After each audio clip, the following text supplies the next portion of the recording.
Abakobwa bitwara nk'aho bagafashe mu buzima cyangwa se bageze kuri byinshi mu buzima.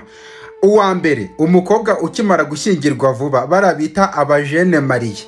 Uwo mukobwa uburyo avuga umugabo we ubugira ngo umugabo we yahindutse nk'Imana ni nyagasani. Buri kintu icyo ari cyo cyose avuze, umugabo wanjye, icyo ari cyo cyose, umugabo wanjye. Oya, umugabo wanjye ntabwo akunda ibi, umugabo wanjye arya ibi ngibi. Oya, ndi buze gusaba uruhushya umugabo wanjye. Oya, ntabwo navugira kuri telefone umugabo wanjye atabyemeye. Umugabo wanjye. Bitunguranye gushaka umugabo cyangwa gukora mariage bibaye achievement, ugeze kuri byinshi. Umugabo wawe uhora uvuga umugabo wawe, buretse uwo mugabo wawe naguhohotera ntuzabitubwire ngo umugabo wawe.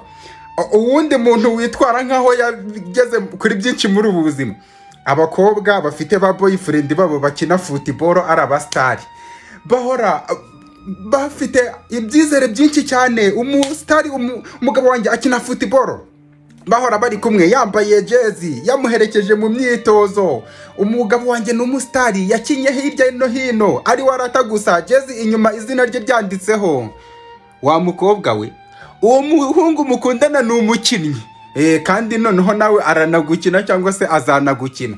Abandi bakobwa bibwira ko ngo bitwara nkaho bagafashe muri ubu buzima.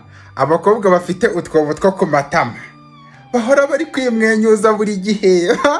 Niyo yaba agahinda agenda kumuhitana, agahora arimo kumwenyura kugira ngo utwobongo two ku matama tugaragare.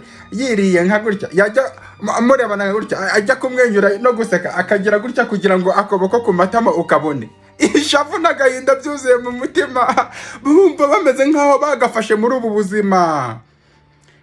Turabazi ibyo ngibyo, ntimukajye mubitubwira, turabizi muba mwirya mugira ngo bababone.